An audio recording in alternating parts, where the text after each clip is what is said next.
temas mucho más específicos y hemos visto la parte de generalidades de traumatología. Hoy día vamos a ver cosas y especificaciones en los sistemas. Vamos a empezar con lesiones que son bastante frecuentes, lesiones que vamos a ir viendo que nos van a tocar en el día a día. Vamos a ir separando la parte de patología de hombro, la parte de patología traumática, va a referir a todo lo que vamos a hacer hoy día, y luego van a tener una clase con la doctora Valdivia que se va a referir a las partes blandas, significa toda la parte de los ligamentos y tendones. Ok, entonces vamos a empezar con que las lesiones traumáticas de hombro tienen un común denominador, y normalmente eso es los signos de Celsius. Se me está acabando es calor, rubor, dolor e impotencia funcional. Cosas generales que ustedes ya ven. Ahora, podemos encontrar calor, rubor, tumor y dolor también en una infección. Entonces, la clave de la semiología es que nosotros podamos discernir qué tipo de patología tiene el paciente. Sabemos, ya hemos hablado ya de los antecedentes, cómo se ha provocado la lesión, desde cuándo se ha provocado la lesión, y vamos a ir viendo cada cuánto nosotros vamos a ir reforzando o no esa idea de las lesiones. Cuando nosotros tenemos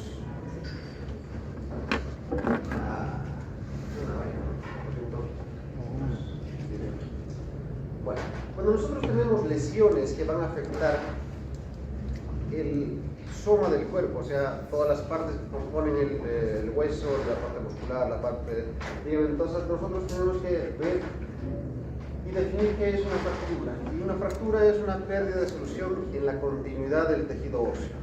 Significa que ha habido una fuerza mucho más fuerte que la resistencia misma del hueso para lograr romperla. Nosotros vamos a ver que esta pérdida de continuidad va a afectar en el hombro, especialmente a un segmento importante, que es la clavícula. Estas lesiones a nivel de la clavícula son muy frecuentes. Estadísticamente se sabe que eso hasta un 20-25% en pacientes relativamente jóvenes que van a ir afectando. Las causas pueden ser lesiones deportivas, caídas sobre el hombro, lesiones contralaterales. Fíjense cómo estamos cayendo en un evento deportivo, o podemos tener algún tipo de golpe directo en esa zona. Entonces nosotros vamos a tener mecanismos indirectos. ¿Qué significa eso? Que no se ha golpeado directamente la clavícula, sino que ha habido otros eventos adversos. Ha habido una contusión a nivel del hombro y eso provocó una inflexión de la clavícula y ha roto la cortical. O puede ser que el paciente haya caído de la moto con el brazo extendido, también tiene una casuística importante de lesiones en clavícula. Cierrame la puerta, por favor, doctora. Gracias. Y también vamos a tener causas directas, significa un golpe. Aquellos que han visto practicar karate de fondo saben que las patadas ascendentes bajan con mucha fuerza y el talón incide en esa zona y puede fracturar fácilmente la clavícula. La clínica vamos a tener, como en todo cuadro inflamatorio, doloroso, intenso dolor porque se ha roto la parte del hueso. Ustedes saben que el hueso no duele. ¿Qué es lo que duele? El periósteo que está rodeando al hueso, que es el que tiene la parte vascular y la parte nerviosa. Va a tener impotencia funcional, el paciente no va a poder levantar o elevar el brazo como normalmente lo hace. Deformidad en el hombro, dependiendo el grado de desplazamiento de la fractura. Algo importante es que sostiene también el brazo, fíjense que está sosteniendo con el brazo contralateral y inclinando la cabeza hacia la parte del hombro lateral lastimado para reducir la tensión que causa el esternocleidomastoideo. Eso se llama el signo de Neviser, ¿no? Neviser. Entonces, ese signo es muy característico en pacientes que vienen agarrándose el brazo con bastante dolor. Se puede palpar la solución de continuidad y muchas veces podemos encontrar crépito en esa zona. Entonces, recuerden que la clavícula es un hueso que no está protegido por partes musculares y que solo tiene el platisma del cuello, que es un músculo muy delgado subcutáneo que no le da una protección adecuada. Vamos a ver que hay una clasificación bastante sencilla. Esta clasificación se llama clasificación de Alma. Entonces, el grupo 1 representa las fracturas que se dan a a nivel del tercio medio de la clavícula. ¿Ok? Entonces, nosotros, ¿por qué le ponemos al tercio medio? Porque se presenta entre el 80 y el 82% de las veces que se fractura el hueso. Como es un hueso largo, normalmente su punto de inflexión máximo es a nivel del tercio medio. Entonces, no se da por la anatomía, sino por la frecuencia que nosotros vamos a encontrar a nivel de esta patología. Otra cosa es porque, fíjense que a nivel del tercio medio,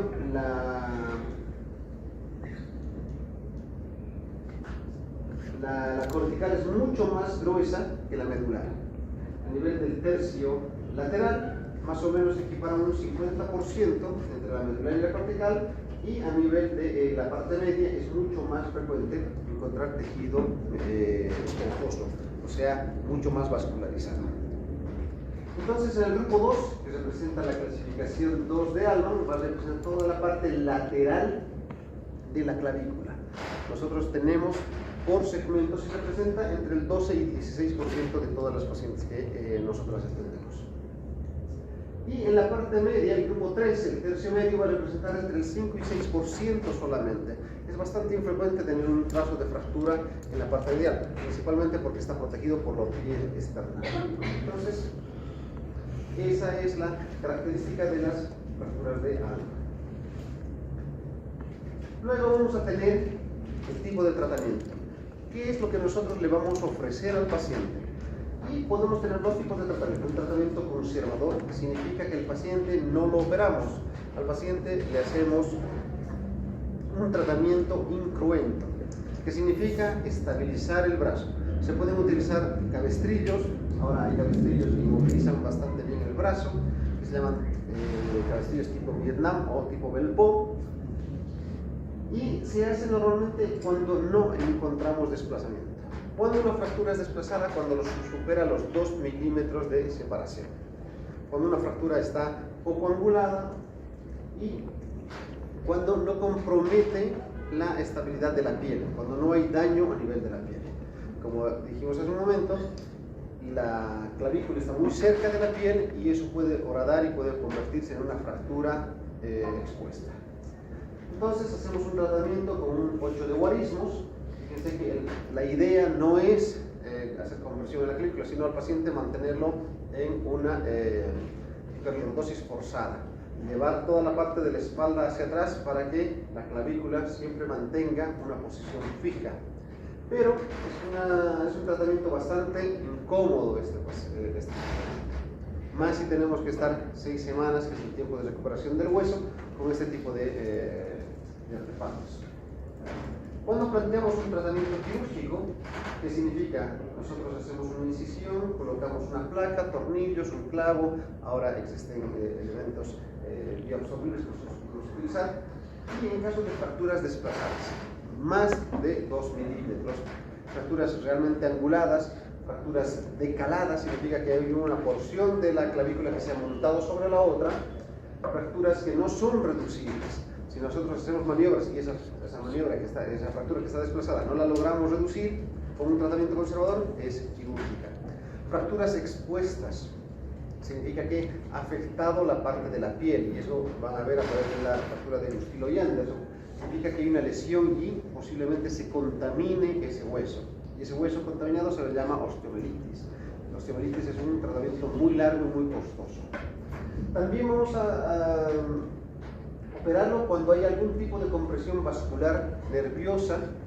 Recuerden ustedes que debajo de la clavícula pasa un plexo importante, ¿no? Un plexo subclavicular que se puede dañar. Si nosotros encontramos algún tipo de alteración a nivel de la perfusión distal del brazo o disminución de la sensibilidad, entonces tenemos que entrar a explorar esa zona. Vamos a ver que en niño el tratamiento es bastante diferente. El 99% de los casos es un procedimiento incruento. ¿Qué quiere decir niño? Es hasta los 10 o 12 años que nosotros podemos, incluso teniendo un desplazamiento importante, un cabalgamiento importante, hacerle una tracción y colocarle un vendaje. ¿Por qué? Porque el periósteo a nivel de los niños es muy rico, es muy vascularizado, entonces la cicatrización va a ser buena y la remodelación también va a ser buena. Mientras más antes se fractura el niño, 3, 4 años, la recuperación es mejor.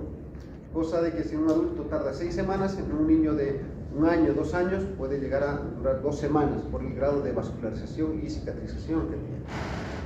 Vamos a recordar también que en los niños se producía bastante las lesiones obstétricas.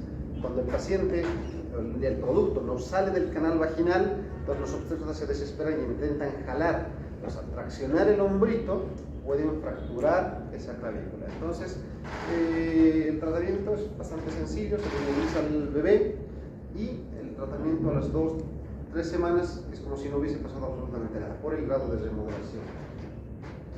Vamos a tener también que las fracturas de la escápula, este hueso plano que se encuentra en la parte posterior del hombro, es bastante importante.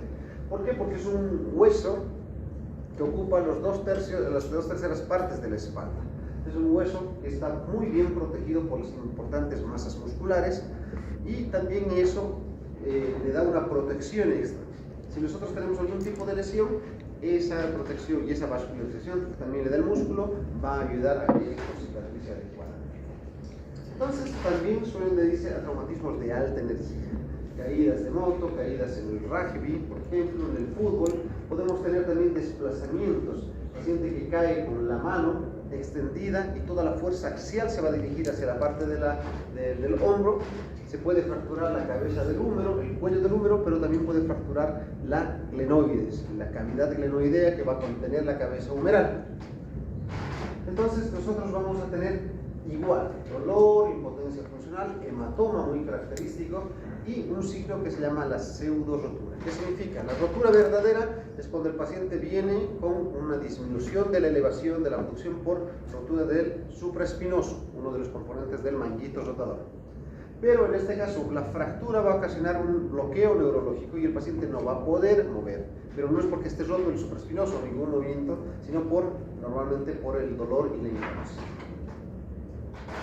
Vamos a tener que la clasificación es bastante sencilla, hemos buscado una clasificación que se adecue a lo que nosotros estamos viendo. Tenemos una grado 1 que puede afectar el cuello quirúrgico. Fíjense, está afectando la parte extraarticular de la glenoides, pero siempre tenemos que revisar esa parte del cuerpo. Podemos tener también fracturas que estén desplazadas y que se lleven hacia la parte de atrás, o fracturas que sean mucho más complejas y que haya interposición de masa muscular entre los cabos fracturarios. Podemos tener fracturas a nivel del cuerpo entero.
¿Redondo mayor? No, supraespinoso. Entonces nosotros vamos a tener fracturas también que afecten el cuerpo de toda la parte de la escápula. Entonces, dependiendo del grado de desplazamiento, nosotros vamos a ver si es un tratamiento quirúrgico o no. También podemos afectar la glenoides. Cuando se fractura la glenoides, esto significa que es una fractura intraarticular, porque va a conectar directamente con la cabeza del húmero. En este caso siempre es recomendable operar al paciente para darle... ¿Estás grabando, doctora? Ok. Hemos hecho la clase anterior. Está prohibido grabar mis teorías. Esto se entiende. Y al que lo pesque lo voy a invitar a que salga del curso. ¿Ok? Así que por favor cumplamos las reglas. Atiendan, doctores. Además, además sabemos que ya tienen el libro ahí con todas las teóricas, así que lo único que necesitan es leer y repasar, nada más. Muy bien, entonces cuando son fracturas a nivel de la glenoides, nosotros tenemos que saber que es una fractura intraarticular, y esas fracturas intraarticulares siempre tienen que ser resueltas de forma anatómica, para que posteriormente no hagan ¿cómo se llama? Una grada, y eso vaya a ser una artrosis postraumática de la cabeza. Luego tenemos las fracturas a nivel de la coracoides, que también es bastante importante porque ahí se insertan tendones que nos van a ayudar. La porción corta del bíceps y el coraco braquial se insertan en esa tuberosidad. Y las fracturas a nivel del acromión. El acromión se va a articular con la clavícula y nos van a dar alteraciones a nivel de toda la movilidad de la cintura escapular. Esta es la prosis coracoides que se va a lesionar y, como les dije, tiene inserciones de esos dos músculos cuádriceps. El tratamiento, como les dije también, va a depender del grado de desplazamiento de las fracturas. ¿Qué significa eso? Que si está muy desplazado, eso va a ocasionar mucho hematoma, mucha impotencia funcional. Esa impotencia funcional a la larga va a ocasionar algo que se llama disquinesia escapular, una alteración de los músculos interescapulares, y el paciente va a tener algo que se llama la escápula alada. Entonces, cuando trate de mover, va a tener mucha limitación porque la escápula se va a salir de su lugar donde normalmente está. Si nosotros tenemos un tratamiento, una fractura que no es desplazada, el tratamiento consiste en un cabestrillo que va a abarcar la parte del hombro, el codo y el antebrazo. Son los cabestrillos tipo Vietnam o tipo Belpo. Antiguamente, y ustedes van a ver en los libros antiguos, es esta posición. Este es el famoso vendaje de Tesoro, que ya está proscrito. Este cabestrillo, este tipo de vendaje ya no se utiliza más. ¿Por qué? Porque la angulación que tiene, fíjense, es de 45 grados. Entonces el paciente refiere parestesis porque el ángulo que tiene que recorrer la sangre para irrigar la mano es muy cerrado. Entonces el paciente abandona el tipo de tratamiento precisamente por el grado de parestesis que va a tener, el dolor que va a tener, que es mucho más incómodo que la misma fractura. Entonces, si van a hacer un vendaje, hagan un vendaje de tipo Belpo con el codo en 90 grados. Entonces es mucho más aceptable para el paciente. ¿Okay? Entonces, vamos a pasar a otra patología que es las acromioclaviculares. La luxación acromioclavicular también es muy frecuente en nuestro medio en pacientes cada vez más jóvenes. Ustedes recuerdan que la articulación acromioclavicular está compuesta por importantes ligamentos, que tenemos los coracoclaviculares, que son superior e inferior, y tenemos los ligamentos coracoclaviculares, ¿no? Entonces tenemos el trapezoide y tenemos el conoide. Muchas veces está descrito otro tercer ligamento, que es el bicorne de Caldani, que es frecuente hasta en el 15% de la población. Entonces, estos ligamentos nos dan una estabilidad a nivel de toda la parte de la acromioclavicular. ¿Qué pasa cuando hay un golpe directo o un golpe indirecto? Vence la fuerza de estos ligamentos y se produce una luxación. Luxación, como en términos generales, es la pérdida de relación de dos superficies. Entonces, las causas normalmente son este tipo de caídas con el hombro en una posición de aducción del hombro, que va a causar un importante deseje y rotura de los ligamentos. Estos ligamentos llegan a romperse y van a crear una inestabilidad a nivel de la cintura escapular. Entonces, cuando nosotros vemos en la clínica, lo de siempre: dolor, impotencia funcional, deformidad, pero aquí hay algo claro. Cuando nosotros le pedimos al paciente que se quite la ropa, vemos este signo. Fíjense que este es un hombro normal. Este hombro está normal, tiene la clavícula en su posición, el deltoides, pero fíjense qué es lo que pasa en el lado derecho. Tiene ese realce. Ese es el signo de la pseudocharretera, ¿no? Entonces, esa elevación que se va a representar en la cara lateral del hombro se llama signo de la pseudocharretera, que también está acompañado del signo de la tecla de piano. Nosotros hacemos una compresión a nivel del acromión, logramos reducir esa luxación, quitamos la presión e inmediatamente vuelve a salir. Por eso se llama tecla de piano, ¿no? Cuando nosotros damos una tecla, sale y vuelve a luxarse en este caso. vamos a tener una clasificación. Inicialmente había una clasificación que se llamaba clasificación de TOSI, que mencionaba 3 tipos, o sea, los primeros 3 grados de Rothbard antiguamente eran conocidos como la clasificación de TOSI. El grado 1, donde hay una lesión a nivel de los ligamentos acromioclaviculares. Doctora, ¿puede salir, por favor? ¿Puede salir de la clase, por favor? Doctora, ¿abandone la clase o me voy yo? Creo que somos claros en decir las cosas, somos adultos, doctora. Entonces, si no van a respetar las normas, entonces, o se va usted o me voy yo.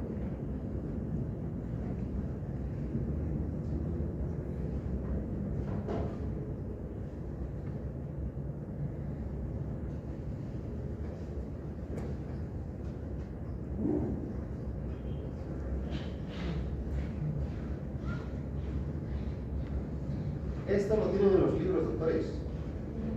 Es más importante que ustedes atiendan. Pueden sacar fotos, pueden hacer lo que quieran, pero lo que me interesa a mí es que ustedes pongan un poco de atención. Si están sacando fotos, están más preocupados en que el doctor no los pesque filmando, entonces no le prestan atención adecuada y eso no sirve.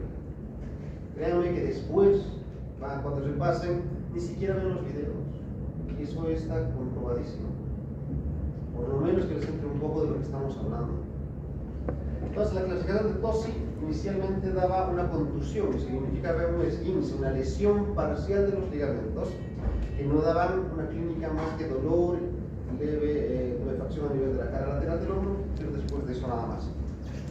La tipo 2 es una rotura total de los ligamentos acromioclaviculares, como esta zona, pero los ligamentos, los coracoclaviculares siguen indebres. Los acromioclaviculares se rompen y los coracoclaviculares siguen manteniendo la estabilidad de esa articulación. En la tipo 3 se rompen los ligamentos coracoclaviculares y los acromioclaviculares y ahí sí empieza la clínica. El dolor es más intenso, la deformidad empieza a notarse. En el tipo 3 ya podemos evidenciar el signo de la tecla de piano y el signo de la pseudocharretera. Luego Rothbard modificó un poco más porque veía que había otros tipos interesantes de este tipo de luxaciones. La grado 4, por ejemplo, es una luxación superior y posterior de la clavícula. La clavícula se ubica de forma posterior con un movimiento traslacional hacia atrás y se pone por debajo de los músculos trapezoidales. La tipo 6 es una elevación brusca. Si se fijan bien, son muy parecidas la 3 y la 5. Solo que la 5 es una elevación mucho más grosera, porque hay una tracción de los músculos esternocleidomastoideo que van a dirigir y van a separar mucho más la articulación clavicular. Y la tipo 6, que es una clasificación muy rara, que personalmente nunca la he visto, y en los congresos internacionales es muy poco probable que hay gente que hace todo el tiempo, ¿no?, que la haya visto. Significa que hay una luxación inferior. Es un mecanismo de arriba hacia abajo y de atrás hacia adelante, donde la clavícula se pone entre los músculos por debajo de la apófisis coracoides, la porción larga del cordal bíceps y el coraco brachial. Entonces, este tipo de tratamientos siempre son complicados. Ahora, cuando hablamos nosotros de tratamiento, el 1 y el 2 siempre son tratamiento conservador. El paciente, como tiene poca sintomatología, se le da crioterapia, una pomada, cabestrillo y el paciente después puede iniciar fácilmente la recuperación con fisioterapia.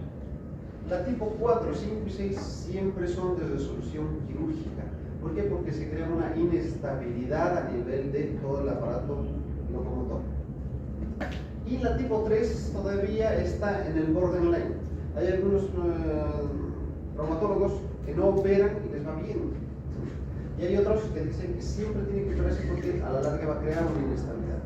Entonces, dependiendo mucho de la formación del cirujano, si le han enseñado que el tratamiento mejor va a ir con un tratamiento conservador, no lo opera al paciente, y viceversa, si le han enseñado que el tratamiento mejor es quirúrgico, va bastante bien. Entonces, no hay una diferencia significativa entre operar y no operar solo en el grado 3.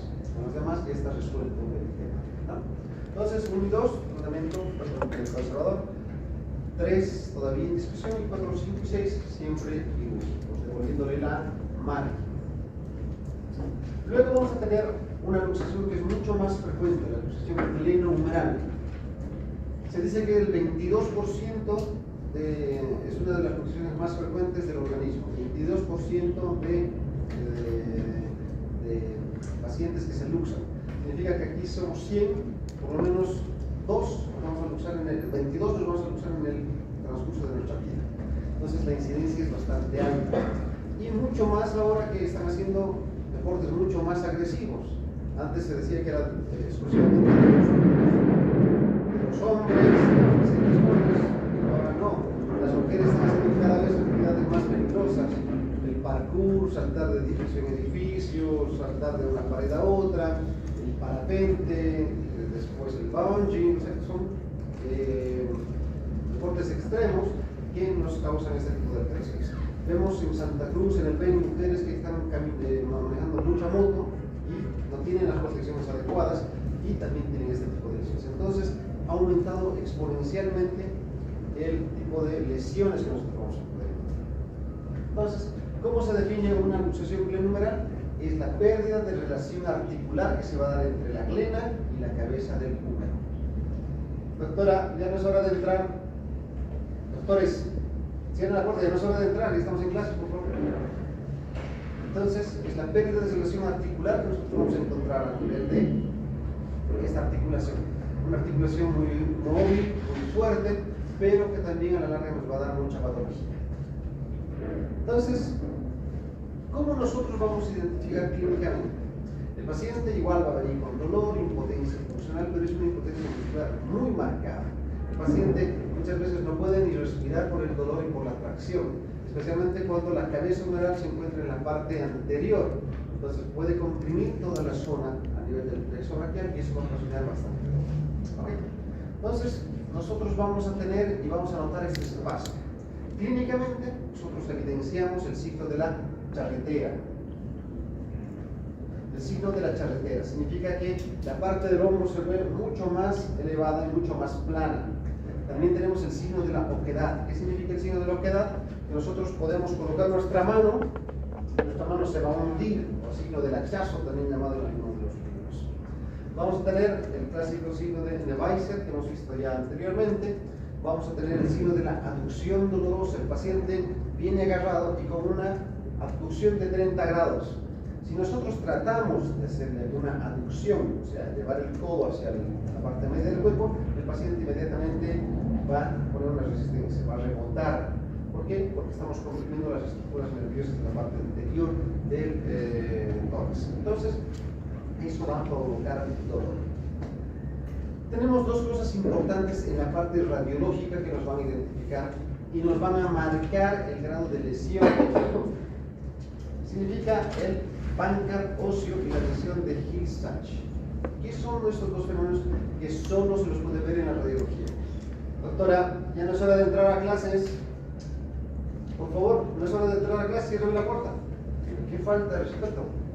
¿Qué es el Bankart óseo? Imagínense que esta es la articulación. El paciente se luxa, la cabeza sale de su lugar, se rompe toda la parte capsular que está protegiendo y por acción de la musculatura la cabeza trata de volver a ingresar. Entonces, al ingresar va a chocar con la parte anteroinferior de la glena y va a provocar una fractura, un hundimiento. Esa es la lesión de Bankart óseo. ¿Okay? Entonces, cuando intenta ingresar la cabeza humeral después de la luxación, va a producir una lesión y eso va a producir una grieta, un hueco, una fractura por hundimiento, que se llama lesión de Bankart. Pero también al tratar de ingresar y al chocar con el rodete, fíjense que se va a hacer una muesca a nivel de la cabeza humeral. Esa es la lesión de Hill-Sachs.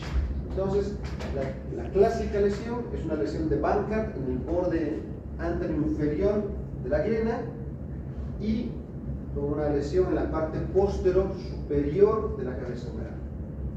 Cuando la lesión, la luxación es inversa, significa que se va hacia atrás, se va a producir un fenómeno contrario. Vamos a tener una lesión a nivel del borde posterior y inferior de la glena, y vamos a tener una lesión en la cara antero superior del húmero, ¿no? Entonces, pero es mucho más frecuente, 70% más frecuente que se salga hacia adelante la luxación glenohumeral. Pero siempre tenemos que tenerlo. ¿Por qué es importante esto? Esta forma tiene una forma de pera invertida. Mientras más lesionado, mientras más hundimiento tenga, es más inestable. Nosotros podemos reducir la cabeza, la ponemos en su lugar, pero si nosotros tenemos esta lesión, el paciente va a hacer un movimiento de rotación y esa lesión de la cabeza va a engranar con esa lesión y se va a volver a luxar. Entonces, a mayor cantidad de lesión Bankart o Hill-Sachs, es mayor la probabilidad de que el paciente se vuelva a luxar. ¿Quedó claro? Entonces, por eso es importante que nosotros analicemos las radiografías. Si tenemos dudas, pedimos una tomografía. El gol estándar para valorar una lesión glenohumeral es la tomografía, ¿no? Entonces, esa sería una buena pregunta de examen.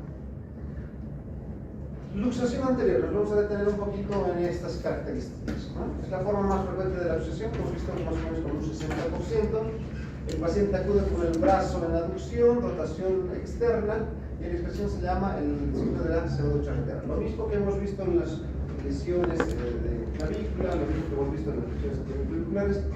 Este signo de Neviser es muy importante reconocer, porque nos puede dar mucha patología y nosotros tenemos que ir viendo cuál es que mejor o específicamente se va a dar para que nosotros hagamos un tratamiento. Este es el signo de la charretera. Fíjense cómo el brazo, el hombro se ve más recto, esto se ve aplanado. Si yo introduzco mi mano, de seguro toda mi mano se va a entrar.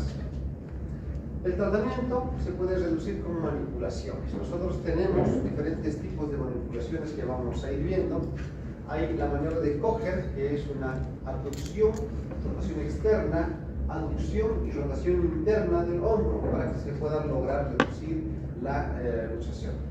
Tenemos también la transición o la maniobra de Mottes-Cooper, que consiste en una tracción y contratracción. Un ayudante sujeta del tórax al paciente y el evaluador, el examinador, está traccionando el brazo y moviendo para que en algún momento se provoque un vacío y se reduzca la partícula. Tenemos esta maniobra que es la maniobra de Hipócrates, que tiene más de 2120 años, y es la cantidad de años que tiene, porque fue el primero en describir este tipo de lesiones. Y él daba el tratamiento. Hacía una tracción de la mano y colocaba el talón de la planta del pie del examinador, del médico, en el hueco axilar. Y mientras traccionaba, presionaba con su pie. Los resultados son buenos y nosotros lo sabemos hacer. Prácticamente esta maniobra solo es historia. Ya no se hace este tipo de reducciones. ¿Por qué? Porque el nivel de complicaciones también es muy alto. Se puede llegar a lesionar la arteria axilar, se puede lesionar toda la parte del plexo braquial. El paciente va a tener reducido hermosamente su hombro, pero sin funcionar, porque al morderse entre la articulación y el plexo braquial, el paciente puede perder o la sensibilidad o la funcionalidad del hombro. Entonces, si no lo saben hacer, nunca lo hagan. Nosotros vemos en las películas, le ha intentado reducir en el partido de fútbol su compañero, el médico. No, es muy probable que tengan más problemas que éxitos. En ese caso, hay que llevarlo a un hospital y hacerle una reducción. ¿Cuáles son las normas para hacer una buena reducción? Primero, el paciente tiene que estar sedado. Si nosotros intentamos manipular en un paciente que está con luxación aguda, probablemente le vamos a causar un shock neurogénico, un shock por dolor. Y además, el paciente está tenso, entonces va a ser imposible. Vamos a luchar contra la luxación y vamos a luchar contra el paciente porque el paciente nos va a dejar tocar. Entonces es mejor llevarlo a un centro, que el anestesiólogo lo cede un poco, que lo relaje y después las maniobras son muy sencillas. Pero tenemos que conocerlas.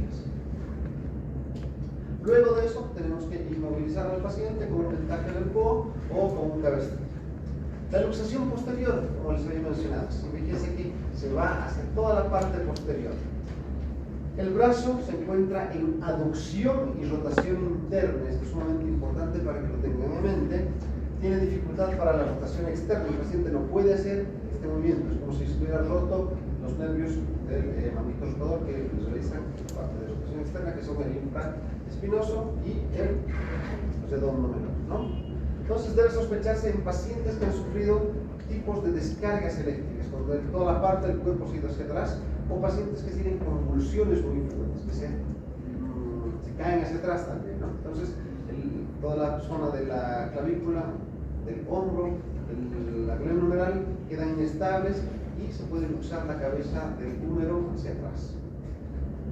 El tratamiento se puede hacer una reducción cerrada si es un tratamiento agudo, menos de 48 horas, pero si pasa más de 48 horas, porque muchas veces no es fácil de diagnosticarlo, el paciente necesita una cirugía para poder reducir ese tipo de lesiones. Vamos a tener la luxación inferior, que significa que toda la parte del húmero se ha dirigido hacia abajo por una fuerza. Es normalmente lo que pasa con las patadas descendentes. Dan un fuerte golpe y toda la parte de la cabeza queda por debajo de la diana. Esta lesión puede fracturar como acá, fíjense que al tratar de subir ha fracturado la diana. Entonces se convierte en una luxofractura. Entonces el brazo se encuentra en abducción, en unos 30 grados de rotación interna y normalmente se ve más acortado que el contralateral. El tratamiento se trata de rehabilitación. Si nosotros tenemos además asociada una fractura, tenemos que resolver también la fractura. Las luxaciones superiores son muy raras diría yo, pero una condición sine qua non para que se luxe hacia arriba el húmero es que haya una fractura a nivel de la clavícula, en su tercio distal, ¿no? ¿Por qué? Porque eso es lo que nosotros vamos a ir viendo. Tiene que salir por algún lado y va a romper las estructuras óseas de tratamiento. Si hay fracturas, el tratamiento cambia, es quirúrgico. Se tiene que devolver la congruencia articular. Si vemos que después de los estudios, la clínica, la radiología, no hay una lesión importante y hemos podido reducir ese tipo de fracturas, el tratamiento va a ser convencional con un cabestrillo. Este es el cabestrillo de tipo Vietnam. Deja libre el codo, lo que no sucede con el vendaje o el cabestrillo del codo. Medidas posturales, muchas veces tenemos que hacer infiltraciones para bajar la inflamación a nivel de la parte del órgano. Y la rehabilitación es tan importante como la reducción misma de la lesión. ¿Por qué? Porque le vamos a enseñar al paciente a hacer elevaciones, abducciones, a que no tenga miedo que se le vuelva a salir, a tener ciertas restricciones. Obviamente no va a poder practicar deportes durante un tiempo, pero si nosotros hacemos un buen tratamiento, al final el paciente debería volver como normal. Ya vamos a ingresar a algo más rápido, que son las fracturas del húmero proximal. Entonces, el húmero proximal se considera desde la tuberosidad mayor, que es el troquín, por 7 centímetros por debajo de este, ¿no? Y coincide normalmente con la fractura del cuello quirúrgico. En esta zona, cuando se fractura el hueso, se llama hueso quirúrgico. ¿Por qué? Porque casi todas las cirugías deben ser realizadas por un médico especialista en anestesia. Constituye entre el 4 y el 5% de todas las fracturas en general. Es la segunda fractura más frecuente en los pacientes osteoporóticos. ¿Cuál es la primera? La primera es la fractura de Moebius, ¿no? Esta es la segunda y es la tercera, la de fémur, el cuello. Entonces, representa la segunda causa de caída más frecuente del organismo. Frecuente en mujeres que están asociadas a problemas de osteoporosis, que no están tomando adecuadamente su calcio o su oleotronato, y en pacientes que tienen otro tipo de patologías como artritis reumatoidea, por ejemplo, que va a ir debilitando la parte de los huesos. Esos huesos pierden la dureza o la rigidez que normalmente presentan. Dentro de las causas hemos visto que el mecanismo indirecto representa el 80% de las caídas apoyando el miembro con la mano en abducción y rotación externa, que es sumamente importante para que se produzca este tipo de lesiones. Y el mecanismo indirecto, un golpe en el hombro, que representa el 20 grados, el 20% de las veces. Nosotros teníamos un alumno, era un interno, que tenía ya de por sí una hiperlaxitud. El paciente podía manipular su hombro a voluntad y no le dolía. Hasta que uno de sus compañeros vino y le dio una palmada, aparentemente no muy fuerte, en la parte del hombro y se produjo una luxación. Entonces él dijo, como soy hiperlaxo no voy a reducir. No, él no podía ya reducirse. ¿Por qué? Porque se provocó el fenómeno de Tay-Sachs. Entonces, si bien él, el hiperlaxo, tenía toda la posibilidad de usar a voluntad la circulación del húmero y de la glena, en este caso no, porque se asoció una lesión además del hueso. Entonces la inestabilidad fue muy grande, tuvimos que entrar al quirófano y el paciente a la larga recuperó buena movilidad, pero siempre ese temor de la prevención. Hacer un movimiento y que se le salga nuevamente es complicado para los pacientes. Vamos a tener que hay dolor a la movilidad activa y pasiva, hiperestesias, edema leve o severo de esa zona, precisamente debido al sangrado que puede ocasionar las fracturas del hueso.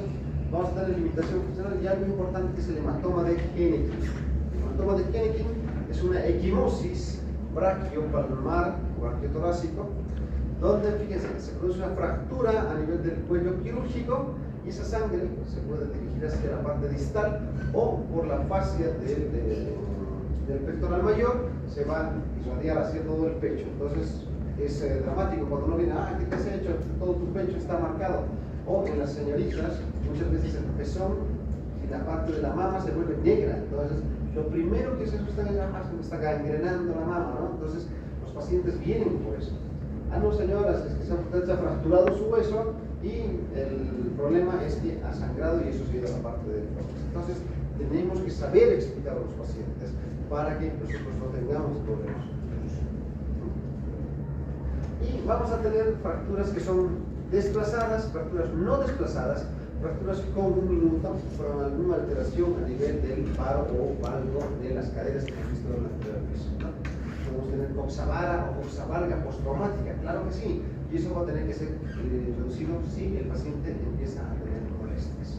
Entonces, las más frecuentes son las fracturas que se dan a nivel del cuello quirúrgico, la reunión de la metáfisis y la epífisis, que antiguamente correspondían a la fisis de los alumnos o de los pacientes. Podemos tener fracturas en dos segmentos. Fíjense, el tronquita se ha fracturado, tenemos la cabeza y el tronquito, dos. Podemos tener tres fragmentos: el fragmento mayor, el menor y el cuello anatómico del húmero. O podemos tener también fracturas multifragmentales. Entonces, nunca se van a repetir los mismos patrones, sí los mismos objetivos, que es curar, reducir el proceso de fractura, pero el tratamiento normalmente tiene que ir enfocado a qué es lo mejor para el paciente. Entonces, nosotros vamos a tener fracturas desplazadas que son que dentro de las clasificaciones afortunadamente son más frecuentes. Las no desplazadas, las no desplazadas son las que tienen mejor pronóstico y las que más frecuentemente nosotros encontramos. Las desplazadas, esas, fíjense dónde está la cabeza humeral, está totalmente fuera de su sitio. Entonces, nosotros, si queremos devolverle esa congruencia articular a pacientes jóvenes que todavía no están artrósicos, entonces es reconstruir esta zona con placas y tornillos. Con placas y tornillos.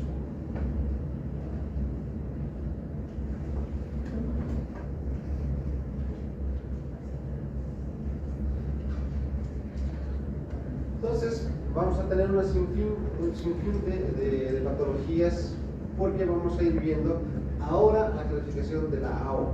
¿Qué es la clasificación AO? Es una clasificación alfanumérica, donde nosotros le ponemos